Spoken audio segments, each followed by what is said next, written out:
Once upon a time, there was a mighty baron in the North Country who was a great magician that knew everything that would come to pass. So one day, when his little boy was 4 years old, he looked into the book of fate to see what would happen to him, and to his dismay, he found that his son would wed a lowly maid that had just been born in a house under the shadow of York Minster. Now the baron knew the father of the little girl was very, very poor, and he had 5 children already. So he called for his horse and rode into York, and passed by the father's house, and saw him sitting by the door, sad and doleful.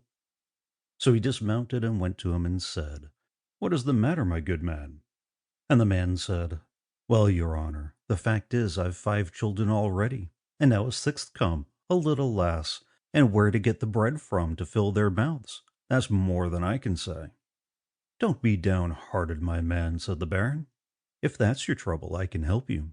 I'll take away the last little one, and you won't have to bother about her." "Thank you kindly, sir," said the man, and he went in and brought out the lass and gave her to the baron, who mounted his horse and rode away with her. And when he got by the bank of the river Ouse, he threw the little thing into the river and rode off to his castle. But the little lass didn't sink. Her clothes kept her up for a time, and she floated, till she was cast ashore just in front of a fisherman's hut. There the fisherman found her, and took pity on the poor little thing, and took her into his house, and she lived there till she was 15 years old, and a fine, handsome girl. One day it happened that the baron went out hunting with some companions along the banks of the river Ouse, and stopped at the fisherman's hut to get a drink, and the girl came out to give it to them. They all noticed her beauty, and one of them said to the baron, "You can read fates, baron. Whom will she marry, do you think?" "Oh, that's easy to guess," said the baron. "Some yokel or other, but I'll cast her horoscope. Come here, girl, and tell me on what day you were born." "I don't know, sir," said the girl. "I was picked up just here after having been brought down by the river about 15 years ago." Then the baron knew who she was, and when they went away, he rode back and said to the girl, "Hark ye, girl, I will make your fortune. Take this letter to my brother in Scarborough, and you'll be settled for life." And the girl took the letter and said she would go. Now this was what he had written in the letter: "Dear brother, take the bearer and put her to death immediately. Yours affectionately, Albert." So soon after, the girl set out for Scarborough and slept for the night at a little inn. Now that very night a band of robbers broke into the inn and searched the girl, who had no money and only the letter. So they opened this and read it, and thought it a shame.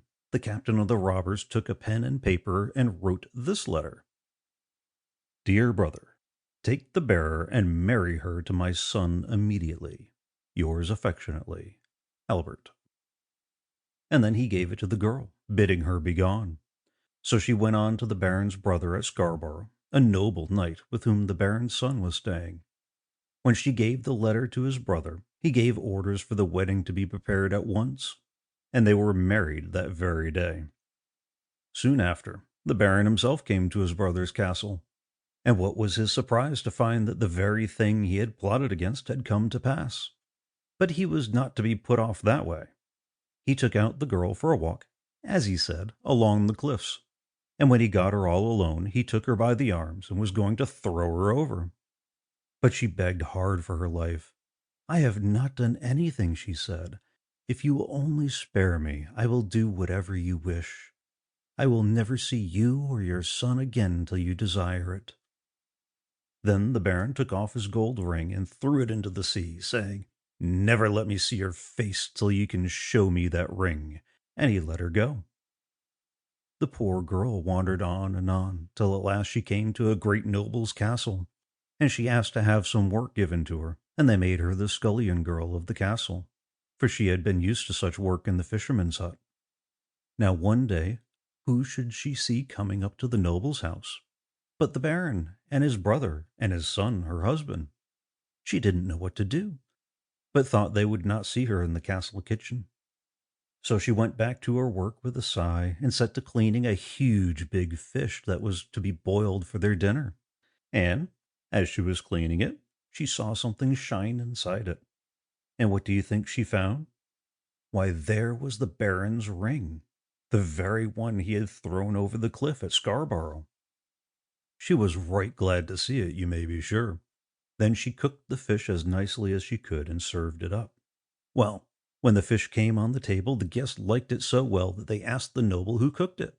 He said he didn't know, but called to his servants, "Ho there! Send up the cook that cooked that fine fish." So they went down to the kitchen and told the girl she was wanted in the hall. Then she washed and tidied herself and put the Baron's gold ring on her thumb and went up into the hall. When the banqueters saw such a young and beautiful cook, they were surprised. But the Baron was in a tower of a temper, and started up as if he would do her some violence. So the girl went up to him with her hand before her with the ring on it, and she put it down before him on the table. Then at last the Baron saw that no one could fight against fate, and he handed her to a seat and announced to all the company that this was his son's true wife. And he took her and his son home to his castle, and they all lived as happy as could be ever afterwards.